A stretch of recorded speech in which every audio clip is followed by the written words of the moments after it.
Thank you, Madam Speaker. I also rise to speak in support of the bill. And can I say, I think the member for Drysdale has pinched my script, because the same issues that he has raised in his electorate are absolutely rampant in my electorate of Karama. But it's worth restating, and it's probably worth also being a little bit more specific. So let me relay some of the experiences we have. Like the member of Drysdale, our parks have become unusable for the purposes for what they're designed for. They were designed for families to go out and enjoy themselves. They were designed for communities to get together, go and have nice barbecues together. But they can't. Why?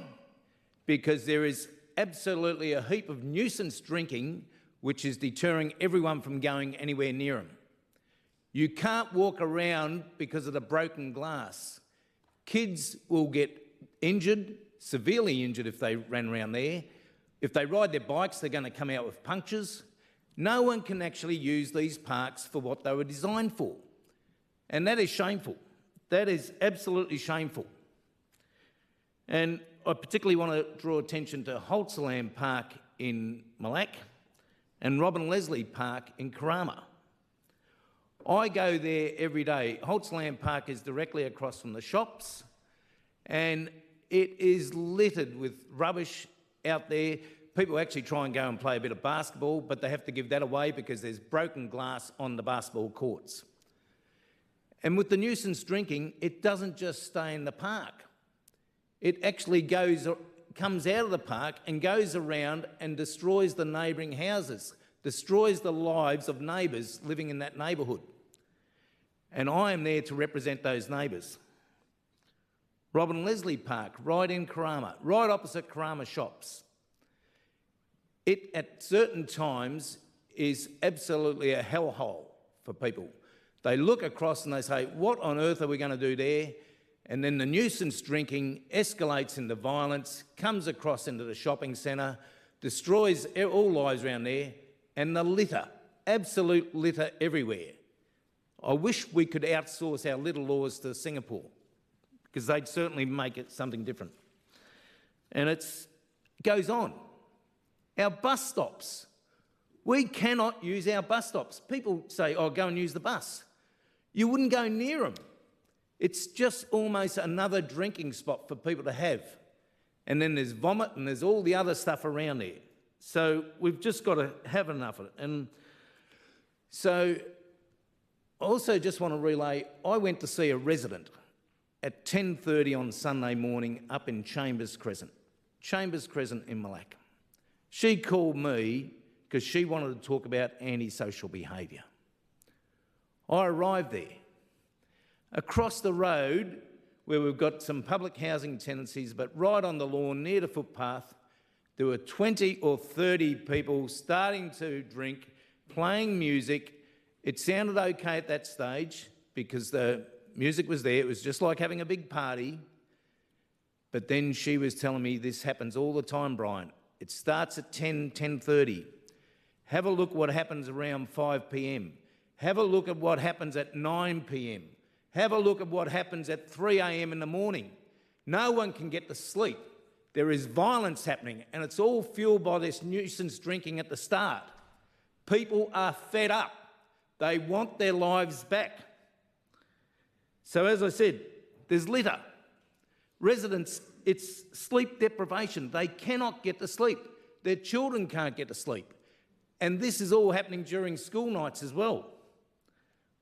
So these are the people I represent. And also the businesses. I've got to speak up for the businesses like everyone else. I took the Minister for Housing and the Minister for Alcohol Policy when he came through. We went up to the Malak service station. You go around there, they are frightened of the consequences of drunks coming into the shop, stealing everything. That particular service station, they walk in, they just steal. It's either yous or drunks. It's a bit of a mixture of both. They just steal and go out. The staff don't do anything because they're too scared. That particular business has lost 2 staff members and they're finding it very difficult to replace. The owners of the service station are thinking they may have to operate it for its full operating hours out of a little window, so no customers can go in. They are also saying if it goes on, they will shut the business down. Shut the business down.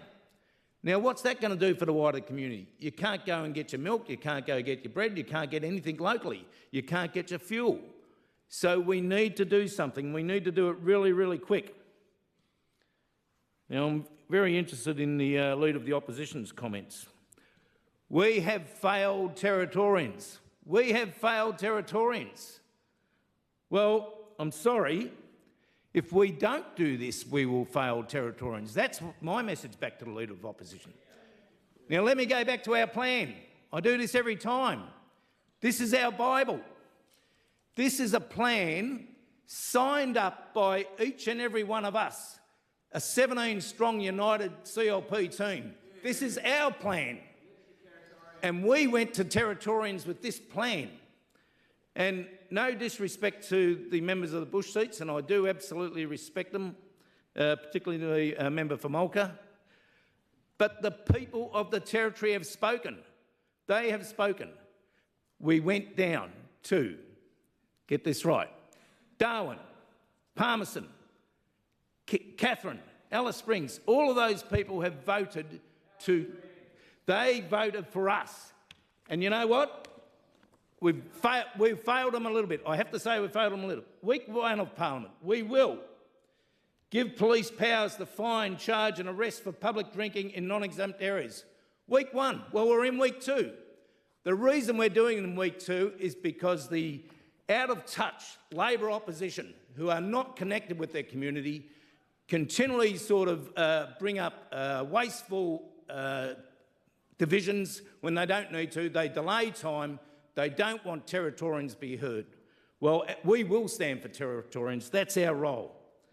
And likewise, Larrakia elders, I have similar Larrakia elders, and one of them came to me the other day and said, Brian, we've got to get rid of the drunks. And for the member of Nightcliff, that was the word she used. We've got to get rid of the drunks. And she has extended an invitation for anyone to come and sit in her yard at 8 o'clock at night and witness what she's putting up with. So on that note, I really do wish that we pass this. We might be 1 week out, but we're going to deliver for Territorians because we are a united CLP team, unlike the out-of-touch Labor opposition, who are probably still in Teletubby land. They're probably doing a division of deciding who's going to be Tinky Winky, who's going to be Dipsy, who's going to be Lala, who's going to be Poe. My advice is come back, be in touch with Territorians, listen to them and support this bill.